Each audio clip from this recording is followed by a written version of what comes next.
In front of me lies a book entitled Moby Dick, which is read currently by my oldest daughter. It is obviously a simplified version of the great American classic. And just in case you're not familiar with the book, let me tell you a little bit about it. The book plays itself out in a very eerie and somewhat mysterious setting, very dark, very complicated narrated. But the bulk of the story is about a whaling ship. The ship's name is Pekod, as well as all of the important names in the story being biblical names. The captain of the ship is Ahab, obviously, and you have a few more characters. Anyway, the ship has a very diverse and varied crew. You have the lowest echelon, what's the equivalent of the foot soldiers, the harpooners.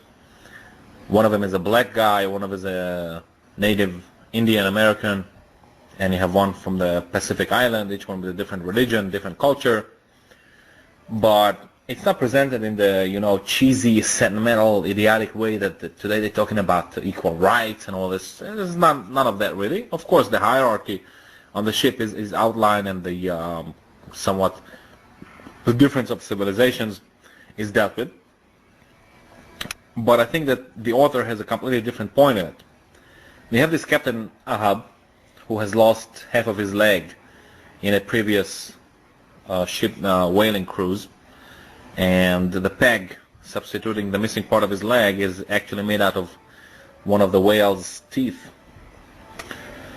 And this Ahab is completely obsessed with taking revenge on the big white whale, who is Moby Dick, and he's adamant on killing it.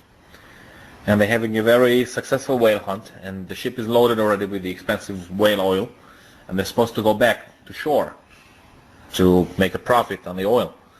But of course Ahab doesn't want to hear any of it. He just wants to take revenge on the whale, and he's running after it at the danger and peril of the rest of the crew, and the crew is after him. So this is, I think, the point of the author. The whole crew, despite of their diverse cultures, religions, ethnicities, so on and so forth, they join him in this craze, in this madness, in this obsession, this compulsive desire to vindicate yourself, to kill the white whale at all cost. And they know that they're going to ruin themselves. They understand that they run to their own destruction. And of course, at the end, the ship is being sunk and broken by the whale, and everybody dies except for a sole survivor who survives to tell the tale. And the other day, I was thinking that all of these blogs that's going on back and forth, that they are slamming each other and criticizing and taking apart each time someone says a word, this is a very, very similar process. I think that this is exactly what the author was trying to outline, that there is a basic human desire to vindicate oneself and to put down the other guy who believes differently than you, and that if someone said something not nice about you or criticized you, then you must get back at him. And that's what I see, this idiotic journalist writes a stupid article, and the other moron answers him and puts him down, and then it all gets down that your ideology is false, but mine is good, and mine is good, but yours is bad. My father is a fireman, your father is a policeman. My father can beat up your father can beat up my father. It doesn't get much higher than this level. And they all, you can look at them, and you can see that basically all the articles are almost a copy of each other. They basically say the same thing. And because one journalist said something not nice about your Rosh Hashiva, whatever it is, then you have to put down that journalist and his whole community and his whole ideology and basically beat him to dust and make him into a piece of garbage. And I think that this is wrong. I think that, well, to begin with, it's bad that we have so much different ideologies, and that these ideologies go on to create different communities which are closed and hostile to each other. Well, the fact that they're closed is bad enough. Hostilities is already another thing. So I would suggest, or I would think, that when one looks at the problems that we have, he first of all look at his own community and say, first of all, I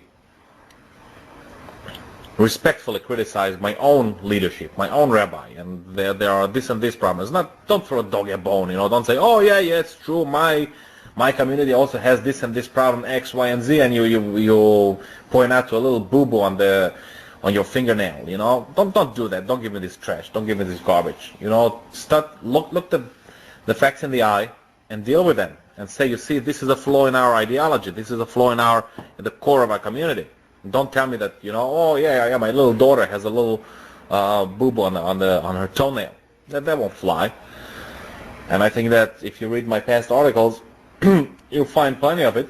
I usually don't mention names. I don't put down this or that rabbi. I try to talk about leadership in general. I try to, well, it's impossible to be objective, but I do criticize my own community. And if you've paid attention, then I pretty much refrained from talking about Hasidim because, you know, I have a little bit of a bug with them. So I know that I tend to get carried away. So I try to keep quiet. So I think that when you go on to criticize, especially when you criticize another group, then you may want to do three things. The first thing is try to keep the other side in mind. Try to think how offended they will be, or how they will take this criticize. Will they agree with you? Would it create a contrary effect that you want? Would it just create more hostility? Which I suspect that these ideologues of the blogs really want. Idea blogs, if you want. That's what they want to create. They want to create some incendiary speech and controversial ideas, not because they want to change the situation, not because they want anybody to agree with them, but just because they want to provoke the other side, and then, you know, there's a cycle, and there are comments, and the blog gets promoted, and they also have a good excuse to spit in the other guy's face. And the second is offer a little bit of self-criticism, as I mentioned before. Look your own leadership in the eye and try to fix your own problems. Before you tell me to take a toothpick between my teeth, you take out a beam from between the eyes, right? And the third, which is really the first and most important thing, is to understand, or to actually de facto apply apply, not imply, apply the principle that unity, Achdus Yisrael, is above all. It is the most important principle. Meaning that even if the other guy is flawed, even if he's wrong, even if there's something wrong with him, you don't create a situation in which you force him to hate you or to create a fight. You try to sort these things out in an amicable, as much as possible way, and that you offer your criticism a little bit more respectfully. So I think there are a few things to keep in mind, and keep in mind not to be obsessed and have a compulsive vindication syndrome. Do not have a Moby Dick syndrome, if you mind.